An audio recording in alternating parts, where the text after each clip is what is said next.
Obrigado. Bem, hoje é o primeiro vídeo especial do mês e isso significa que é um assunto que foi escolhido pelos patronos do Patreon. Então, a Marinha Francesa, na última parte do século XIX, era um grupo bastante interessante e diversificado, para dizer o mínimo. Eles, é claro, deram início à revolução dos navios de guerra blindados com o La Gloire.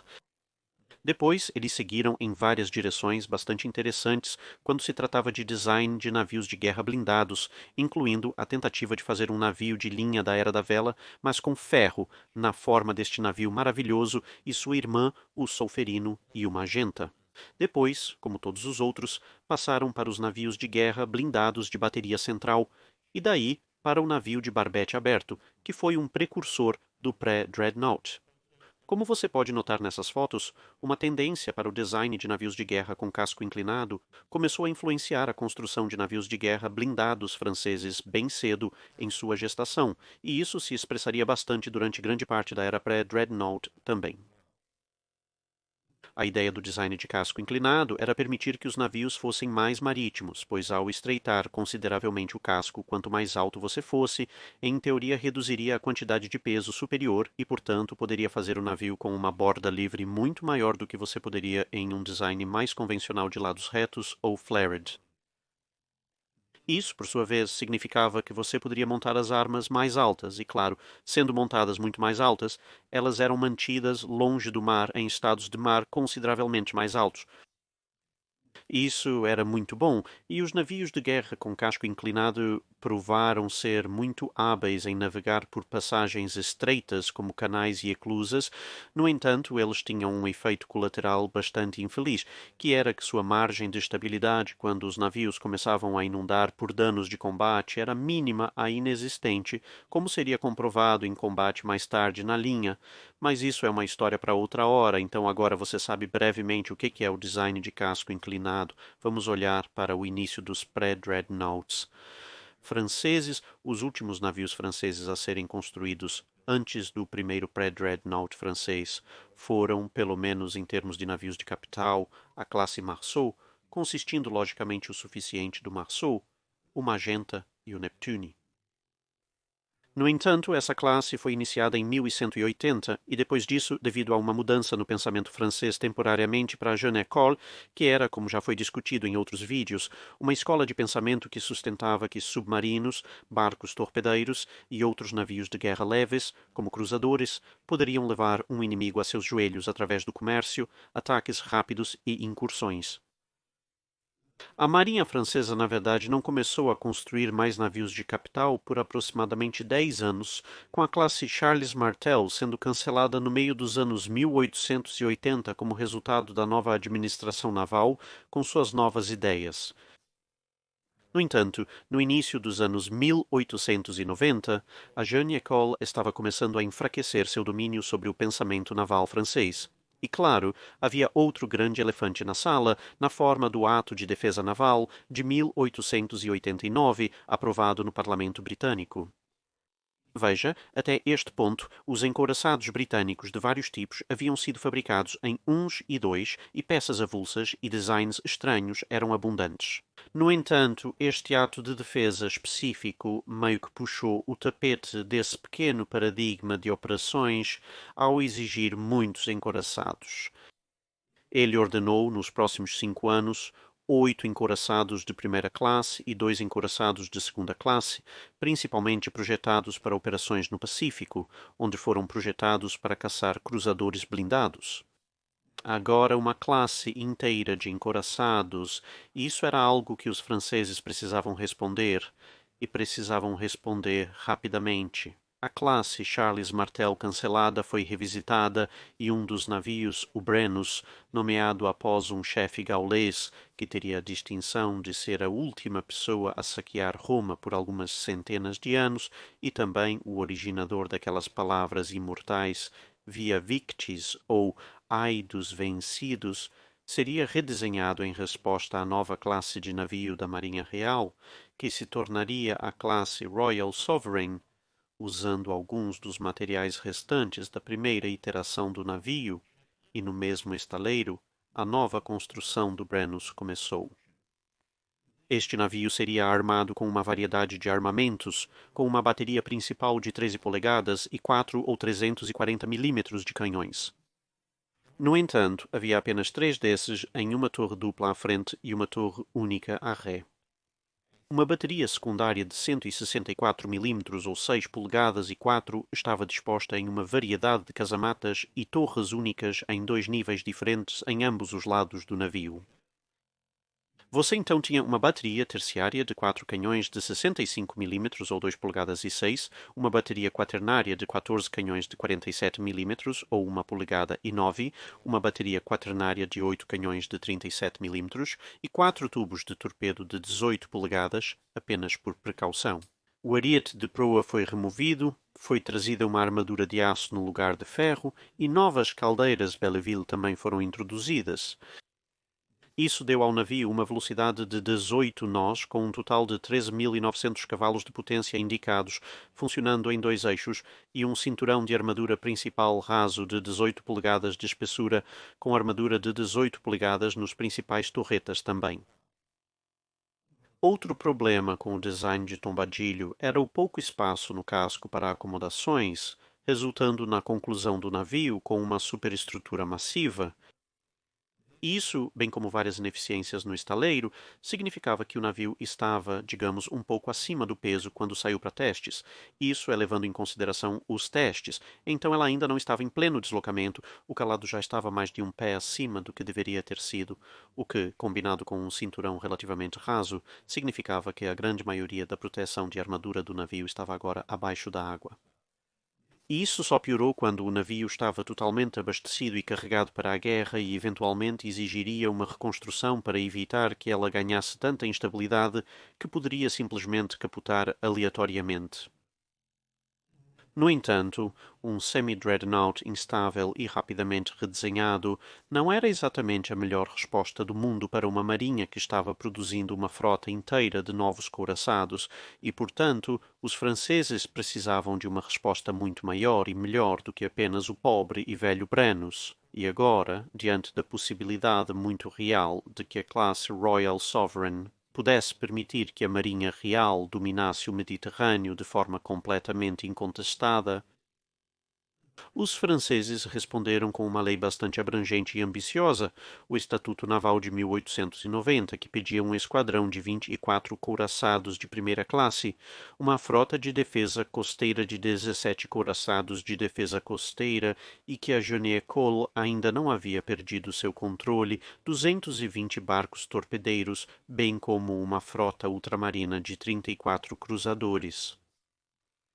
No entanto, enquanto o programa da Marinha Real, com exceção do Her Majesty's Ship Hood, que era um retorno ao antigo estilo de design de torre, produziria couraçados da mesma classe e, portanto, geralmente de capacidade uniforme, o programa francês pedia uma primeira tranche de 4 couraçados a serem lançados, mas desde o início esses nunca seriam os mesmos, com convites para licitação sendo enviados com 4 contratos separados para 4 navios separados, prometidos a 4 vencedores diferentes. Outros-chave eram deslocamento, armamento, espessura do cinturão de armadura e a armadura nas principais torres, mas de resto tudo ficava a cargo dos designers. Eles poderiam decidir quais seriam as dimensões gerais dos cascos, qual seria a forma do casco, como seria a silhueta, onde as armas secundárias de médio porte seriam colocadas, quanta potência e onde a maquinaria seria colocada, que tipo de sistema de proteção eles iriam usar, e tenha em mente que isso é logo após os italianos estarem olhando para um couraçado completamente desprotegido.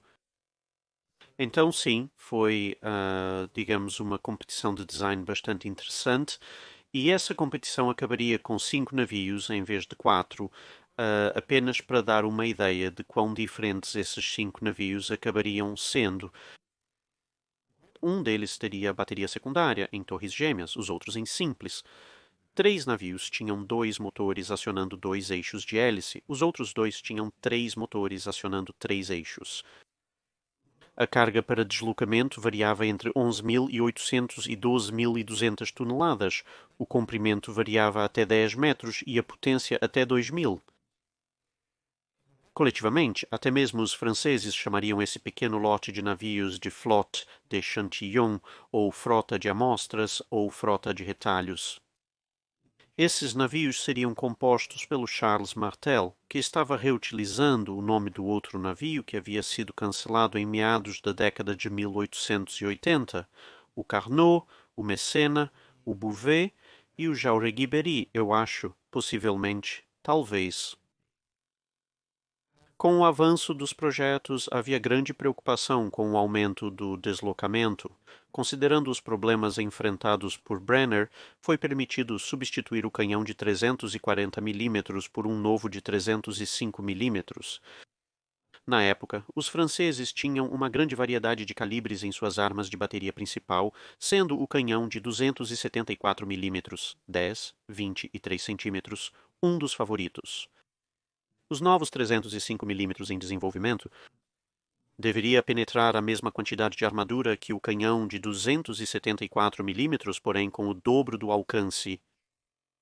O peso do canhão de 305 mm seria consideravelmente menor que um de 340 mm e por isso a aprovação foi dada para trocar o armamento principal do 340 para o 305. Agora, se você achou que o armamento principal de Brennus era eclético, Charles Martel leva o bolo, o biscoito e provavelmente o recipiente também. Seu armamento principal consistia em 2 canhões de 305 mm, 2 de 274 mm na bateria secundária, 8 de 138 mm na bateria terciária, várias variedades de casamatas e torres, e 8 canhões de 865 mm na bateria quaternária, todos individuais. Uma bateria quaternária de 12 canhões de 47 mm, novamente todos individuais, e uma bateria sextenária de 837 canhões de milímetros, também individuais, além de 4 lançadores de tubos de torpedo, é claro. A velocidade era de 17 a 18 nós, e a armadura principal tinha entre 12 e 18 polegadas de espessura, com uma usina de energia ligeiramente expandida de 13.500 cavalos-força, movendo 2 eixos em comparação com Brennus. Embora este armamento principal bizarro e eclético possa parecer um pouco ineficaz, e de fato deu um peso de bordo que era quase uma tonelada menor do que o dos Royal Sovereigns, ele tinha uma vantagem em que os canhões mais leves, de 305 e 274 mm, tinham uma taxa teórica de fogo cerca de 2 vezes maior do que os canhões de 13 polegadas e meia nos Royal Sovereigns, o que significava que, em teoria, você poderia atingir um inimigo com mais projéteis, mesmo que esses projéteis fossem talvez um pouco menos eficazes. Você pode estar pensando que 18 polegadas de armadura é uma proteção bastante substancial, especialmente para um pré-dreadnought inicial. No papel, você estaria correto, porém há 2 fatores a considerar. Um é o fato de que isso não é, de fato, o corrupto ou que você esperaria encontrar em um encouraçado dreadnought da Primeira ou Segunda Guerra Mundial, ou mesmo em um pré-dreadnought posterior, é de fato um Le Creusot, uma variante do aço níquel Harvey. E, portanto, seu poder resistivo geral é um pouco menor do que normalmente pensamos em termos de armamento de encouraçado. E como mencionado com o Brennus, a disposição do cinturão de armadura francês tendia a ser muito rasa. Exatamente como esses primeiros pré-dreadnoughts franceses foram protegidos é melhor explicado pelo diagrama mostrado acima no momento, mas efetivamente a proteção principal do cinturão para o casco do navio era completamente separada da proteção da bateria principal muito mais alta no navio, com um cinturão superior relativamente fino e um convés blindado que foi projetado principalmente para desviar e quebrar os projéteis que estavam atingindo acima dos níveis do depósito de munição e do depósito de carvão, com o cinturão principal sendo uma faixa muito estreita que foi projetada apenas para proteger a linha de água do navio, com os depósitos de carvão atrás fornecendo proteção adicional. Enquanto Brennus tinha algo como um tombamento, o Charles Martel foi totalmente comprometido com isso, em parte para dar às baterias secundárias e terciárias melhores arcos de tiro, considerando sua variedade de torres e casamatas montadas ao longo dos lados. Cano foi o próximo navio na linha, e como você pode ver, parecia completamente diferente em termos de superestrutura, embora o armamento principal fosse mais ou menos o mesmo. Contudo, também tinha uma proteção de armadura um pouco melhor, com blindagem secundária mais grossa e alta, além de decks de armadura em vários pontos ao longo do navio, o que o tornou ligeiramente mais lento, pouco acima de 17 nós, apesar de possuir uma usina de energia maior. O grande número de aberturas no casco, também conhecidas como escotilhas, atraiu bastante crítica, embora parecesse um retorno à Era da Vela, já que se podia facilmente imaginar muitos canhões saindo deste navio, como tenho certeza que você provavelmente pode pensar agora. Jauregui Berry foi completamente na direção oposta, com uma superestrutura relativamente mínima. No entanto, o navio era fisicamente mais curto e mais largo do que as outras duas meias-irmãs que vimos até agora, e foi um dos navios que optou por montagens duplas para o armamento terciário, ao contrário dos solteiros presentes nos outros navios. Também parecia ter roubado suas chaminés de uma fábrica, em vez das unidades um pouco mais finas encontradas no Carnot e Charles Martel e, como resultado,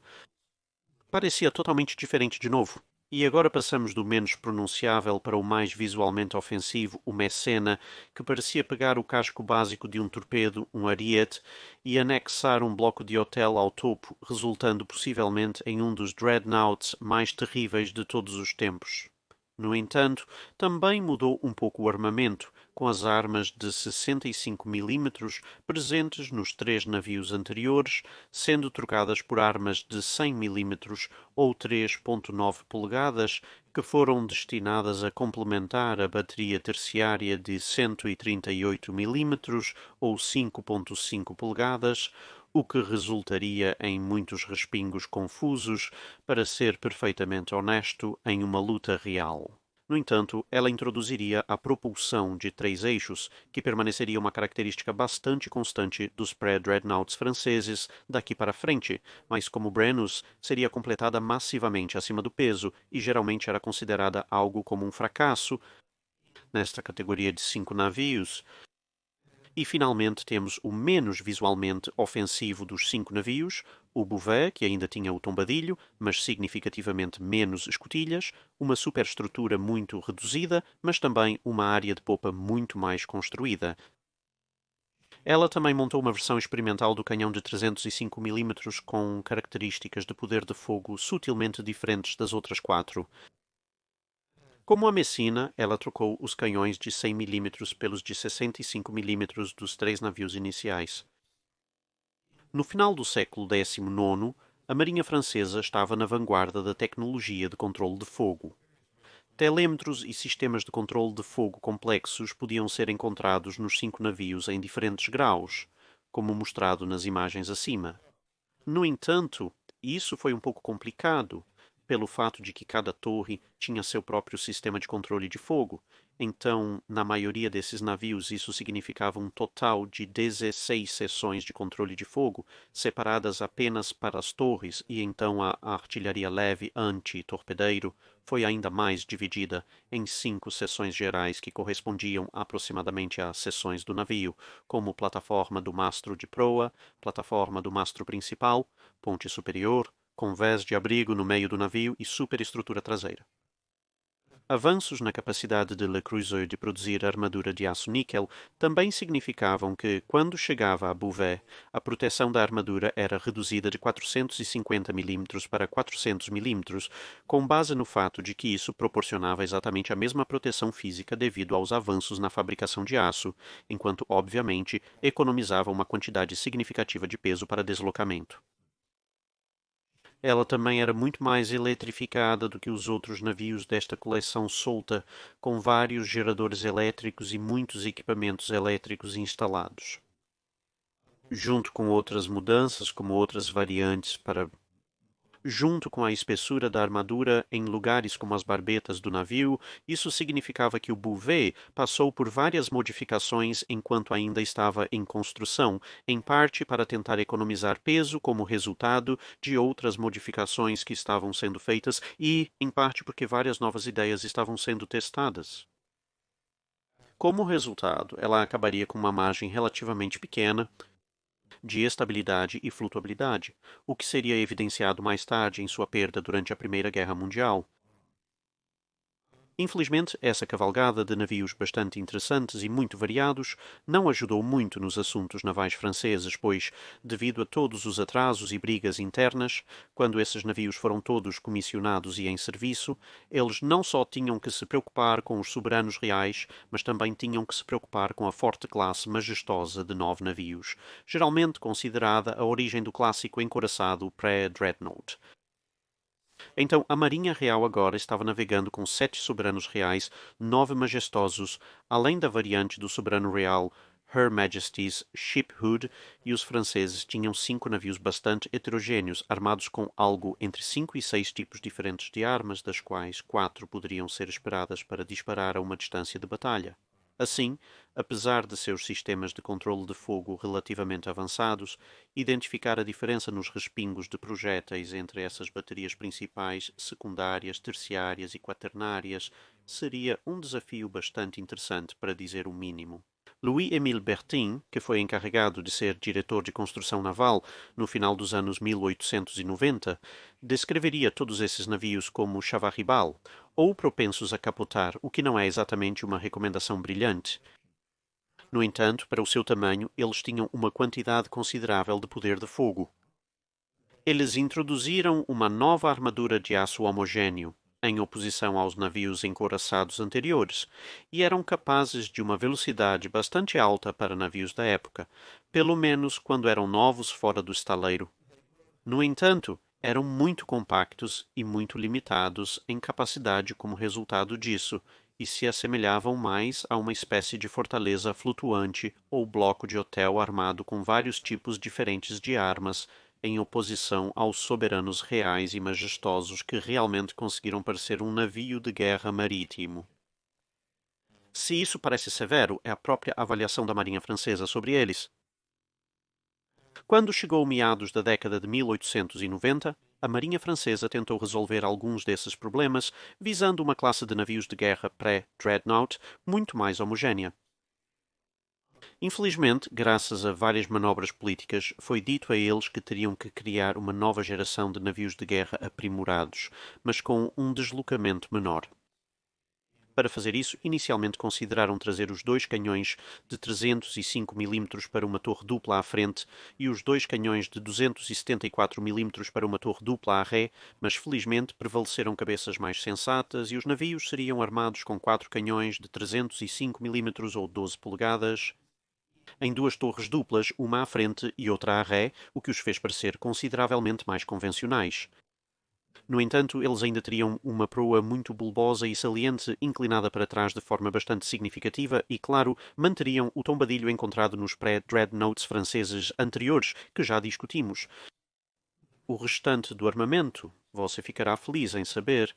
não era tão complexo quanto nos Charles Martels, com uma bateria secundária de 10 canhões individuais de 138 mm ou 5 polegadas e meia, depois 8 canhões individuais de 100 mm,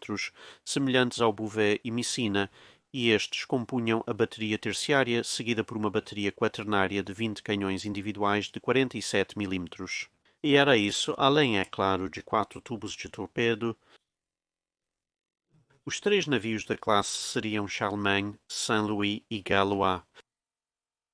Como montar um par de torres gêmeas pesadas tão alto no navio como permitido pelo bordo livre do design Tumble Home daria ao navio problemas significativos de estabilidade se a abordagem encontrada nos Charles Martels fosse seguida em outros lugares, o resto do armamento do navio seria deslocado para montagens de casamata ou montagens de convés aberto, dependendo do calibre da arma.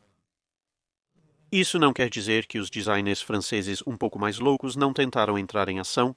Eles tentaram e um número de propostas de design para esta classe foram rejeitadas, que incluíam a montagem da bateria secundária e torres enquanto moviam a bateria primária para barbetas abertas novamente, por algum motivo bizarro. Os 3 navios incorporariam muitos dos avanços encontrados em Messina, mas como esses foram projetados desde o início, eles foram realmente incluídos de uma maneira muito mais sensata, o que significava que os navios corriam um risco um pouco menor de terminar dramaticamente acima do peso e de uma maneira completamente aleatória. No entanto, Apesar de ser uma classe muito mais relacionada, ainda havia diferenças significativas, com St. Louis tendo um fabricante de torres completamente diferente, com um design de torre completamente diferente em comparação com Charlemagne e Galois, o que complicava bastante as questões de manutenção. A armadura do cinturão foi novamente fabricada pelas versões francesas do aço Nickel Harvey, mas ainda era uma armadura de aço homogéneo, não endurecida na face, e portanto manteve sua espessura de 400 mm ou 18 polegadas. A velocidade para a classe seria cerca de 17 nós, mas de forma tipicamente francesa, havia diferenças entre os navios em termos de propulsão. O diâmetro da hélice era de 4 metros no Charlemagne, 4,3 metros no Galois e nas hélices das asas e 4,1 metros na hélice central em St. Louis, resultando em características de propulsão ligeiramente diferentes para cada navio. Os Charlemagne foram um avanço significativo sobre os Charles Martel, especialmente, obviamente, o último deles, o Bouvet, e provaram ser barcos de artilharia bastante estáveis, no entanto, eram bastante terríveis em manter o mar. Isso não é necessariamente uma falha do design, é simplesmente porque os franceses estavam tentando enfiar tanto ou mais do que tinham no Bouvet. Em um navio menor, com um aumento no deslocamento, a maioria desses problemas provavelmente teria sido resolvida e os navios teriam sido muito mais bem-sucedidos em serviço. No entanto, eles representaram um aumento significativo no poder de combate francês sobre o Bouvet, em parte por causa dos vários avanços tecnológicos, mas também porque, apesar de suas diferenças, eles estavam muito mais próximos em termos de capacidade relativa do que qualquer um ou dois dos Charles Martels, o que significava que havia uma esperança de que você poderia realmente operá-los como um único esquadrão unificado. Tecnicamente falando, o próximo seria o Henry IV, um encouraçado pré-dreadnought de pouco menos de 9.000 toneladas, embora eu diga encouraçado entre aspas, porque realmente não corresponde ao restante da linhagem de design francês e está armado apenas com um par de canhões de 274 mm como seu armamento principal, o que o torna menos armado do que alguns cruzadores blindados e até mesmo os pré-dreadnoughts de defesa costeira alemães superam significativamente em armamento, então acho melhor deixar esse navio de lado e considerá-lo como uma unidade separada em algum momento no futuro. Tendo reconhecido seu erro em limitar a classe Charlemagne a 11.000 toneladas ou algo assim, o próximo navio a ser encomendado, o encouraçado Aena, teria permissão para ter um deslocamento aumentado de até 12.000 toneladas normais e projetadas, mas isso veio com uma série de estipulações e condições. A velocidade deveria voltar a ser de 18 nós, o alcance deveria ser significativamente aumentado para permitir melhores capacidades operacionais e a armadura deveria ser aumentada em todos os tipos de áreas, pois a coisa da armadura que havia começado como uma tendência em Messina e Bouvet não era vista como particularmente desejável, dado o pequeno problema de que as armas inimigas realmente não se importam muito com suas restrições de design. Também foi proposto atualizar a bateria secundária de 138 mm para canhões de 164 mm, mas isso teria ocorrido à custa de eliminar um dos canhões principais, o que teria levado a um arranjo estilo Brenner de 2 à frente e 1 à ré quando se tratava de poder de fogo. O designer Monsieur Thibaudier, por sorte, chegou a uma solução bastante boa. Ele usaria um grau superior de aço blindado para permitir novamente uma proteção similar, mas com menos espessura, preservando assim o peso, e reduziria a bateria de 138 mm em 2 canhões e atualizaria a bateria secundária restante para armas de 164 mm, o que por sua vez permitiria que ele mantivesse as duas torres gêmeas de 305 mm ou canhões de 12 polegadas para o armamento principal. Como resultado, o armamento total do Iena consistiria em 4 canhões de 305 mm em duas torres gêmeas, 8 canhões individuais de 164 mm ou 6 polegadas e meia, 8 canhões individuais de 100 mm, 16 canhões individuais de 47 mm e, claro, os 4 tubos de torpedo obrigatórios. Os canhões principais também eram uma versão modificada com uma câmara de disparo muito maior que permitia o uso de uma carga de canhão consideravelmente mais potente. o que dava aos canhões de 305 mm um alcance estendido e capacidades de penetração de armadura em comparação com os navios anteriores, embora o tamanho e o volume da superestrutura estivessem aumentando novamente após as tentativas valentes de Bouvet para reduzi-la. O navio estava protegido por aço níquel Harvey, que agora era cimentado e endurecido na face, o que significava que a espessura geral da armadura poderia ser reduzida consideravelmente para 320 mm em seu ponto mais espesso, ou 12 polegadas e 6 décimos, o que obviamente economizou uma quantidade considerável de peso, além da decisão de Thibaudier de simplesmente usar um grau superior de aço em primeiro lugar. A autoridade para a atribuição de números na internet pode ser considerado um grande sucesso, especialmente comparado a seus antecessores. Era relativamente rápido, bastante manobrável, era uma plataforma de canhão bastante boa, e a única crítica real era que os sistemas de controle de fogo achavam difícil manter uma solução acima de 16 nós e pouco, mas isso não era exatamente uma grande marca contra o navio, considerando os muitos e variados problemas dos designs anteriores. Ainda havia problemas com a presença de vários tipos de armas, em termos de ter uma bateria primária, secundária e terciária, que tentariam todas se engajar a longa distância, e as armas talvez estivessem muito próximas quando se tratava das armas secundárias e terciárias. Além disso, a torre de comando era considerada bastante pequena e apertada, mesmo sendo este o local de onde se supunha que os navios franceses fossem comandados, mas, por outro lado, a ponte estava muito bem organizada e foi bastante bem recebida nas operações de paz e de cruzeiro pelas diversas equipes de comando que serviram a bordo dela. Então, apesar de algumas falhas inerentes a navios, a autoridade para a atribuição de números na internet foi um excelente exemplo do design francês pré-Dreadnought. Em seguida veio o SUFREN, ou SUFREN, que deveria ser uma versão modificada da Autoridade para a Atribuição de Números na Internet. No entanto, à medida que as diversas demandas do Conselho de Construção Naval francês chegavam, acabaria por se tornar quase um design completamente novo. Uma das diferenças visuais mais notáveis foi o fato de que a bateria secundária de canhões de 164 mm agora estava dividida em um retorno a um critério de design muito mais antigo, com torres individuais e montagens de casamata dispostas ao longo dos lados. Como suas dimensões eram maiores que as de Jena, que por sua vez era maior que as de Charlemagne, a rampa de lançamento em que ela seria construída precisava ser ampliada antes que ela pudesse ser iniciada. A armadura do cinturão também foi afinada em 20 mm para 300 mm ou 11,8 polegadas. No entanto, cobria mais área com essa espessura do que o cinturão afunilado de Jena. O acentuado tombadilho dos designs de navios anteriores estava gradualmente desaparecendo nessa época, embora ainda estivesse presente nos navios de guerra franceses. Isso representava algo de um risco reduzido para a estabilidade durante condições de combate, em comparação com algo como a classe Charlemagne. Embora Safron representasse uma melhoria na capacidade de combate em relação a Jena, na própria avaliação da Marinha Francesa, eles viram um retorno aos mesmos tipos de princípios que governaram a Flotte de Chantillon logo no início de seus esforços pré-adrenalina, já que, em oposição aos Charlemagnes, eles agora acabaram com 2 navios adicionais de design consideravelmente diferente.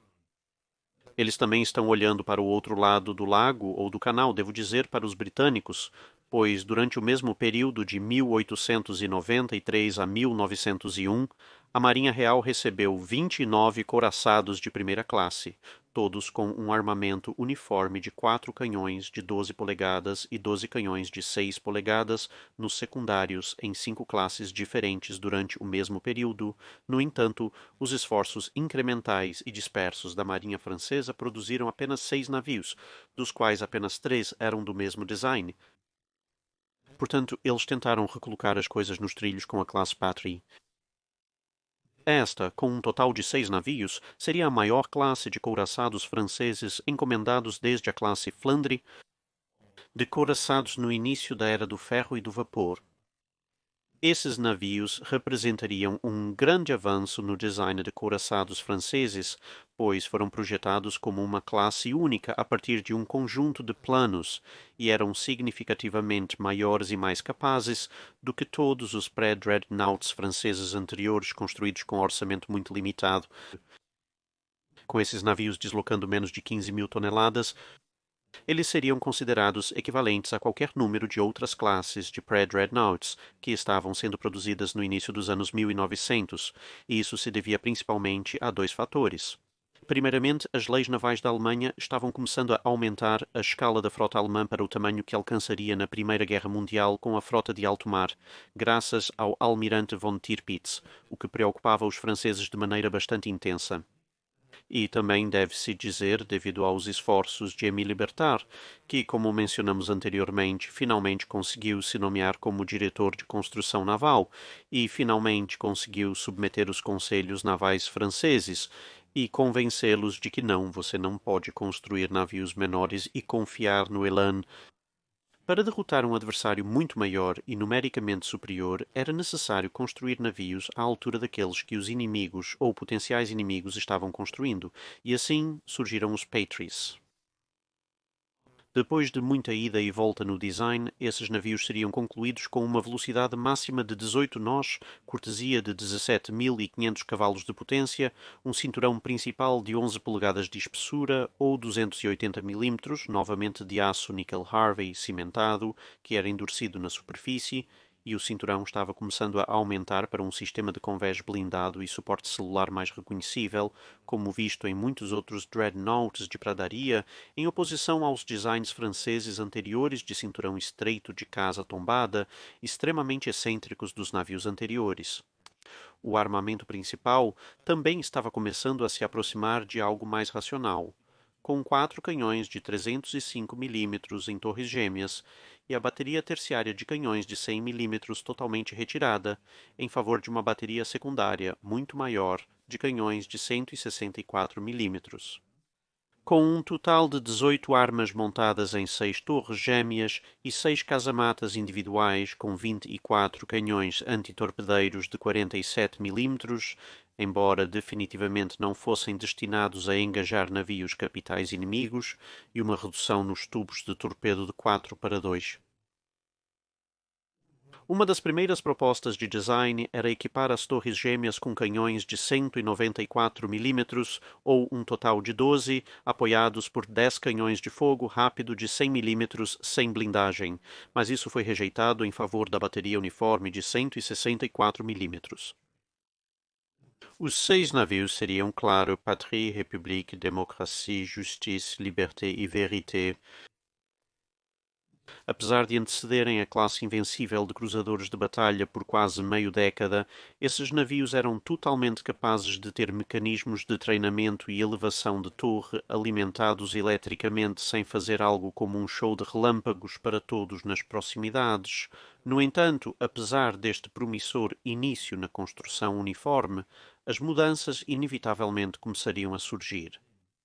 Uma delas sendo o decreto de que todas as armas de 47 mm montadas no casco tinham que ser substituídas por armas de 65 mm,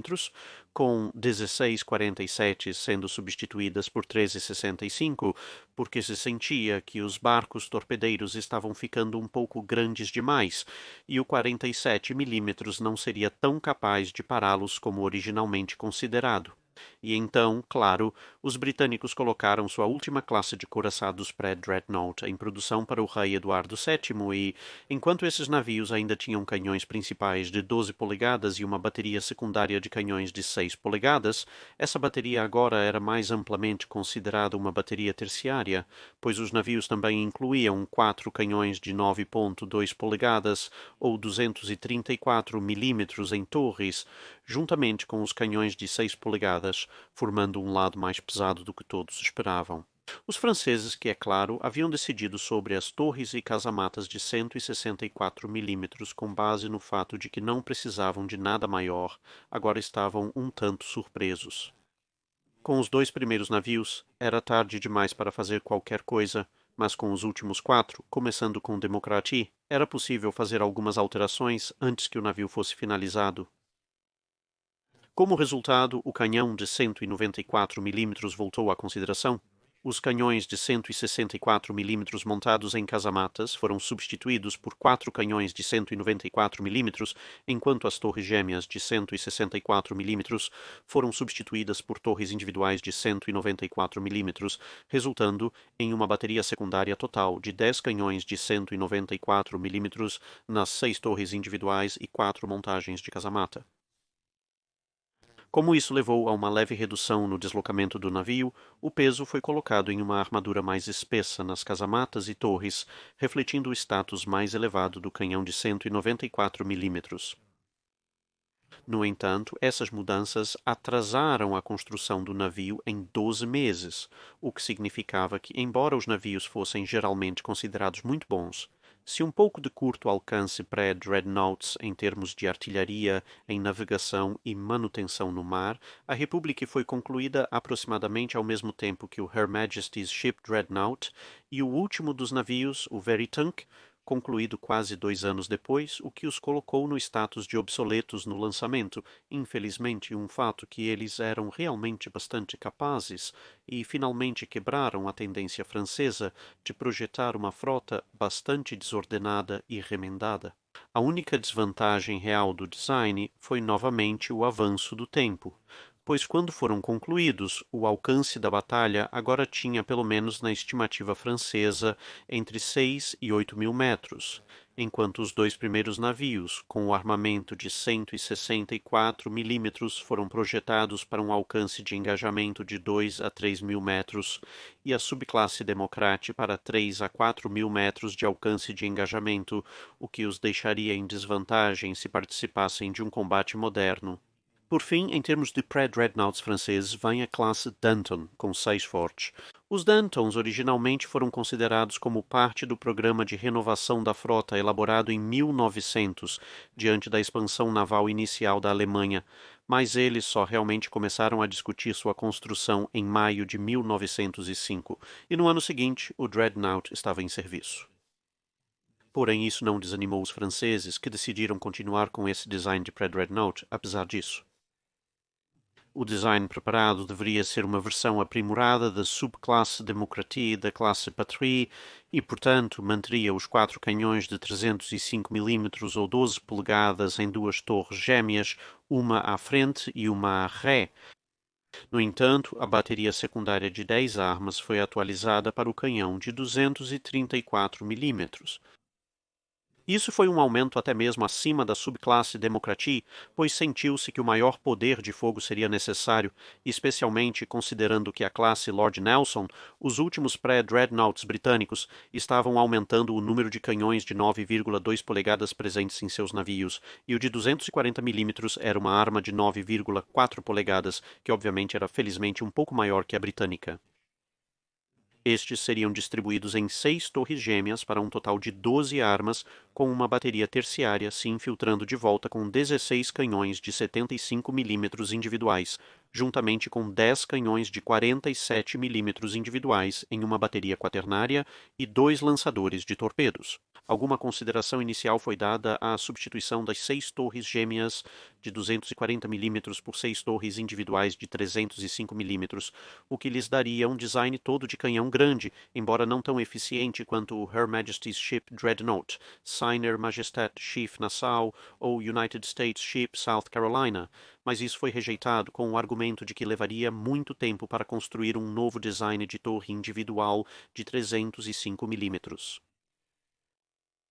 Os navios também introduziriam turbinas a vapor para a frota de navios capitais franceses, com uma velocidade máxima de 19 nós usando 4 eixos, indicando uma partida da construção de 3 eixos dos navios capitais franceses anteriores. O armamento principal também usaria um novo canhão de 305 mm que foi aprimorado em relação ao que havia sido usado no Patrice, e a proa foi alterada de um ariete para uma haste reta. Ambas as mudanças ocorreram durante a construção de maneira típica francesa, o que não ajudou na duração da construção. Debates em vários círculos políticos franceses sobre exatamente que tipo de armamento os navios deveriam ter, que tipo de propulsão eles deveriam ter e todos os tipos de outros fatores nos quais os políticos provavelmente não deveriam se envolver, resultaram no início da construção dos navios apenas em 1907 e 1908, o que significava que os franceses só começaram a trabalhar em pré-dreadnoughts até 2 anos depois que o próprio Her Majesty's Ship Dreadnought havia entrado na água. Como resultado da nova usina de energia, os navios também teriam 5 chaminés e, novamente, essas chaminés seriam em grande parte de diferentes formas e tamanhos e não uniformes, o que era um pouco de um retorno ao design francês original. Os desenhos finais enviados aos estaleiros, com muitos deles em construção, continham 500 alterações nos planos originais previamente enviados para começar a trabalhar nos navios. Isso significava que todos os construtores basicamente tinham que desmontar e reconstruir seções significativas do que já haviam feito, o que significava que os navios estavam 40% acima do orçamento estimado original e levaram consideravelmente mais tempo para serem construídos. A armadura foi reduzida para compensar os aumentos significativos no armamento e uma espessura máxima de 250 mm ou 9,8 polegadas foi alcançada. Esses navios seriam lançados em 1909 e 1910 e começariam a entrar em serviço na Marine Nationale em 1911, encerrando a era da construção de pré-dreadnoughts franceses. Na avaliação geral, os Dantons foram um navio surpreendentemente bem-sucedido. As baterias secundárias relativamente pesadas dos navios significavam que, nas distâncias curtas a médias para as quais foram projetados, eles provavelmente poderiam enfrentar os primeiros couraçados Dreadnought usando a taxa de fogo mais pesada para compensar a falta de armamento principal. No entanto, no Dreadnought e, de fato, na maioria das outras marinhas, preferia-se o engajamento em distâncias ao redor do tempo em que entraram em serviço. Eles estariam em uma desvantagem significativa, pois isso estava além do alcance efetivo de sua bateria secundária. Os navios em questão são, obviamente, o Danton, Condorcet, Diderot, Mirabeau, Vergnon e Voltaire. Em geral, então, com essa breve olhada no design francês pré-dreadnought, embora vários dos primeiros pré-dreadnoughts franceses fossem horrivelmente complicados e heterogêneos em comparação com suas supostas irmãs e meias-irmãs, e, para ser honesto, em alguns casos horríveis de se olhar, a Marinha Francesa realmente reconheceu suas falhas bastante rapidamente e tentou se reorganizar para produzir classes únicas de navios. Iena e Suffren basicamente foram um pequeno retrocesso nesse aspecto, mas enquanto muitos desses primeiros designs tinham suas falhas e problemas, quando chegamos à classe Petrie e à classe Danton, o design francês pré-dreadnought atingiu até certo ponto seu auge e produziu uma série de designs pré-dreadnought muito sólidos e poderosos, limitados em grande parte por interferência política e uma contínua subvalorização das distâncias de combate em que os navios realmente lutariam dentro da marinha francesa. No entanto, como eu disse, as classes Petrie e Danton, em particular, eram navios muito bons para o que foram projetados, e, dado que passaram uma parte significativa de seu tempo enfrentando a marinha austro-húngara, suspeito que em qualquer tipo de grande engajamento eles teriam se mostrado unidades de combate bastante eficazes e sólidas. O principal problema com quase todos os pré-dreadnoughts franceses era que, entre um esquema de proteção subaquática um tanto questionável e seu design de tombamento em graus variados, eles tinham uma margem de estabilidade bastante baixa quando se tratava de inundações subaquáticas, e isso seria visto com uma série de navies, incluindo a própria Danton e Bouvet, extremos opostos do espectro. Ambos afundariam muito rapidamente quando atingidos por torpedos ou minas. Concluímos assim uma breve análise do design dos pré-dreadnoughts franceses. Espero que tenha sido interessante e nos veremos em outro vídeo. É isso para este vídeo. Obrigado por assistir. Deixe seu comentário ou sugestão para um navio a ser revisado abaixo. E comente no post fixado para perguntas sobre o dique seco.